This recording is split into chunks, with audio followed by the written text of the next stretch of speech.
El Estado como agente económico.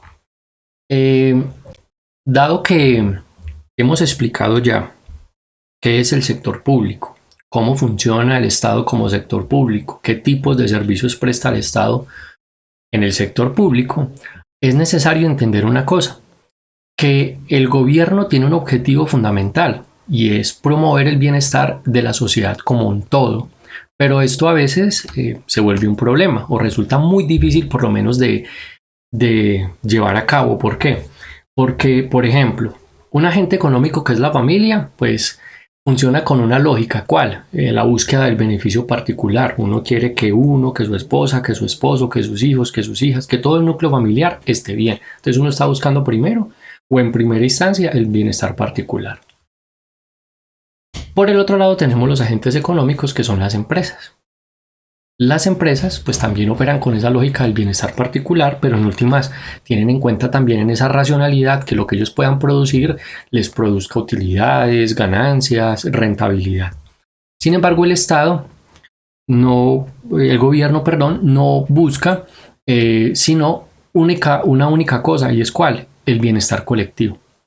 De esta manera, pues entonces el Estado tiene que tener en cuenta pues que los hogares quieren una cosa, las empresas quieren otra cosa y el objetivo de él es lograr un uso eficiente de todos los recursos para generar la mayor posibilidad de bienestar colectivo.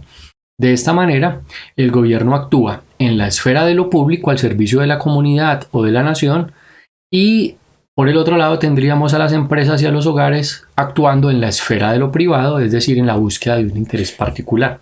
Entonces, ¿cómo hace el Estado para desarrollar esta actividad de agenciamiento económico? ¿Cómo opera el Estado para que esta lógica económica pues le funcione? El Estado tiene que tener en cuenta pues que no puede tener gastos si no tiene ingresos, ¿cierto? El hecho de que el Estado o el gobierno busque el bienestar colectivo implica varias cosas. Primero, que es el agente que debe proveer de servicios, ¿cierto? O bienes que no son provistos por las empresas privadas, ya sea que su costo de producción es muy alto o porque se trata de actividades que por el contrario no generan ninguna rentabilidad privada. Entonces las empresas privadas hay servicios que no prestan.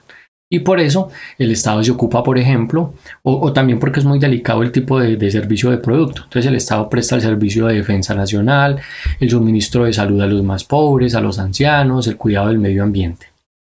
En otros casos, los gobiernos también participan en las actividades productivas que se consideran estratégicas, ¿cierto? Que son importantes para el conjunto de ciudadanos, para el conjunto de la nación en general. ¿Cuál? Las actividades, por ejemplo, de producción energética, la producción siderúrgica, el sector petrolero.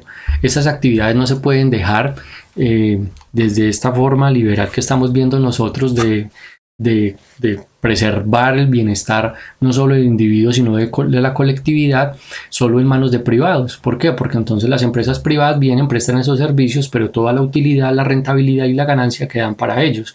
Y estos son recursos que son propiedad de la nación. El Estado no puede entregarlos así como así simplemente a empresas privadas. No obstante, todas las economías no funcionan de esta manera.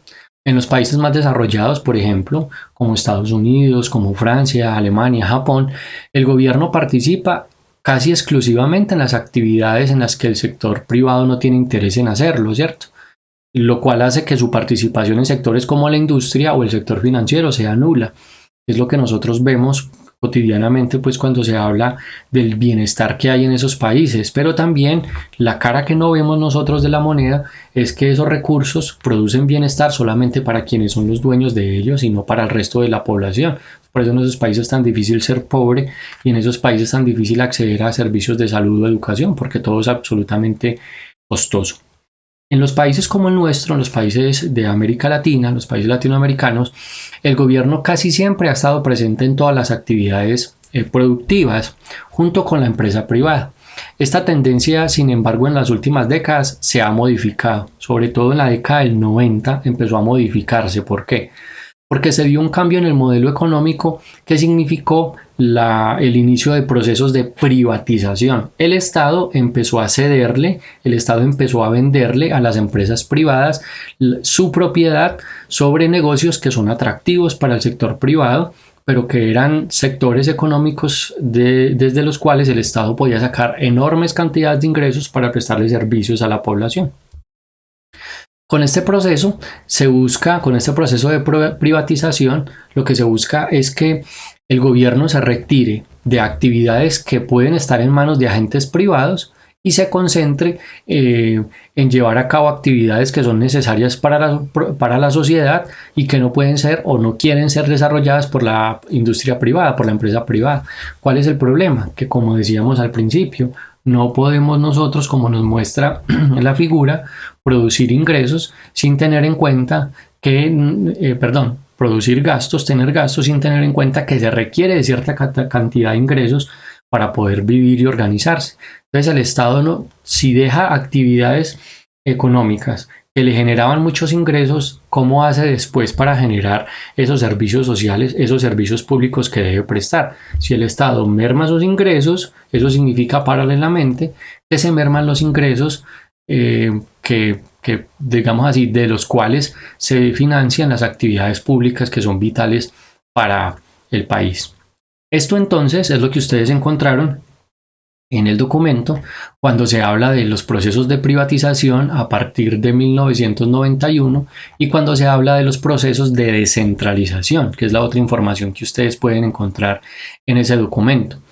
Tanto la descentralización como la privatización se han desarrollado a partir de la década del 90 y lo que se ha visto es un retiro paulatino pero prolongado del Estado en actividades que son vitales para la sociedad, lo que ha obligado de cierta manera a la sociedad a movilizarse, no solo para pedir que el Estado vuelva a prestar esos servicios, sino para procurar prestárselos. Es decir, si el Estado ya no me educa, no me atiende en términos de salud, no me garantiza el acceso a la vivienda, soy yo como ciudadano el que tengo que atender esas necesidades vitales de mi existencia. Y esto ha generado pues que se presenten continuos procesos de malestar social, pero también enormes digamos así, eventos de miseria, de pobreza y de desigualdad que paulatinamente han ido creciendo más en América Latina. De esto podemos concluir entonces que el papel del Estado en la economía y el Estado como agente económico es muy importante para que la sociedad pueda tener cierto nivel de bienestar colectivo. Y para que ese nivel de bienestar colectivo, el Estado debe velar porque esa riqueza que se produce pueda ser redistribuida de manera equitativa, ¿cierto? Una distribución que tenga una finalidad social, no simplemente una distribución bajo una ideología política, sino que también entienda el Estado que a largo plazo todos esos recortes que se van haciendo, todos esos servicios que se dejan de prestar, pues van a tener un costo social para la población.